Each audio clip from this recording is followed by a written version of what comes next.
Hello, bonjour à toi, bienvenue dans cet autre épisode de la chronique de Yvan.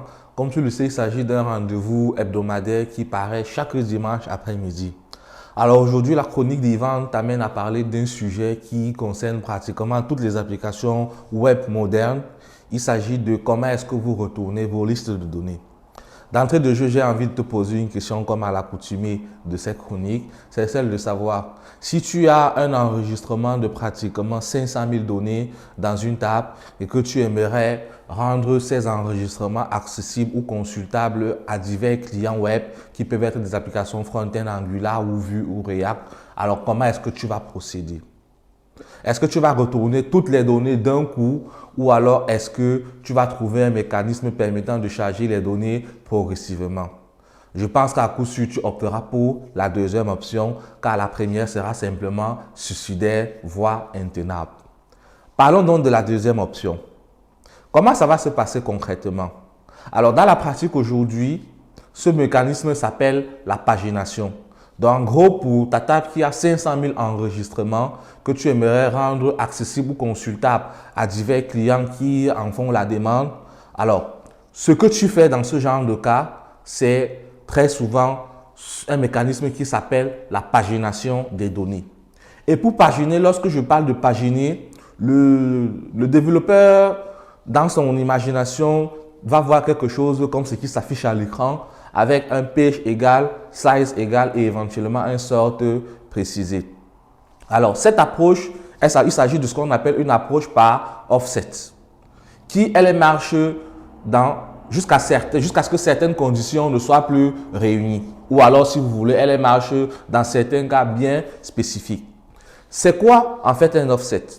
Lorsque tu fais une requête pour récupérer des listes de données de manière paginée à ton back-end ou à ton serveur API, très souvent les paramètres de requête, si tu es bien sûr dans une approche offset, les paramètres de requête auront page, la valeur, ça peut être 1, 2 ou je ne sais pas, auront aussi sort. Sort, c'est pour spécifier en fait le sens du tri. Est-ce qu'on va faire un tri décroissant ou ascendant ou voilà, bon, soit c'est décroissant, soit c'est ascendant, descendant ou ascendant autant pour moi. Et un autre paramètre aussi bien évidemment, c'est le size, c'est-à-dire le nombre d'éléments à récupérer.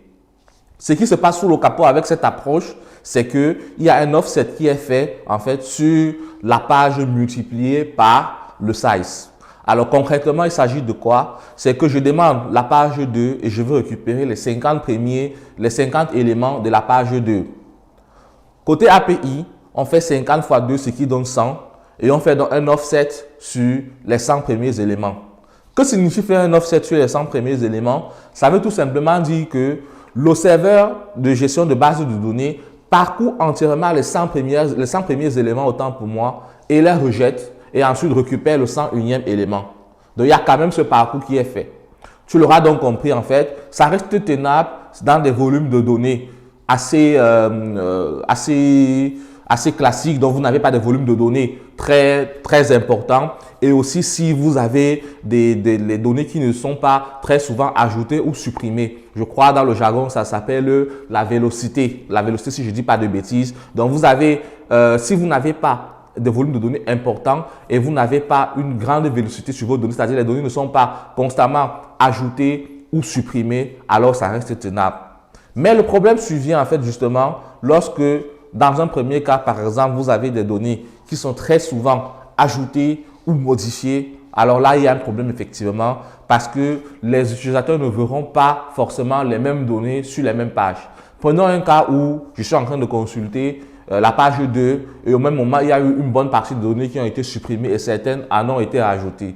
L'autre utilisateur au même moment qui vient consulter cette même page 2 aura un affichage différent du mien, causant déjà des incohérences. L'autre cas, c'est la volumétrie. Lorsque vous avez une importante volumétrie, comme on a vu tout à l'heure, l'offset devient problématique. Pourquoi il devient problématique? Parce que imaginez, je veux récupérer par exemple la page 2000 et prendre uniquement 50 éléments. Alors, ça fait un offset sur pratiquement 20 000, si je ne dis pas de bêtises, sur pratiquement les 10 000 premiers éléments en fait. Et lorsque vous faites un offset sur 10 000 premiers éléments, que vous allez par la suite rejeté, vous voyez ce que ça peut coûter en termes de performance, en termes de CPU et même en termes d'input-output. Donc, non seulement vos performances prennent un coup parce que l'application rame et éventuellement les utilisateurs ne seront pas contents, mais aussi à côté de cela, vous avez une facture cloud qui sera salée parce que vous avez davantage de consommation de CPU. Pour donc limiter ça dans ce genre de contexte, il y a une approche de pagination qui, elle, n'est pas très souvent utilisée, mais de plus en plus adoptée par les gros noms tels que GitHub, Facebook et autres. Alors, cette approche s'appelle la pagination par curseur. Concrètement, il s'agit de quoi? Lorsqu'on parle de la pagination par curseur, il s'agit d'un mécanisme dans lequel, en fait, le serveur va vous retourner les premières données demandées, mais avec un pointeur ou avec un curseur sur où est-ce qu'il s'est arrêté. Et à la prochaine demande, vous envoyez juste ce curseur avec le size que vous voulez et le serveur fait la recherche uniquement à partir de cette position.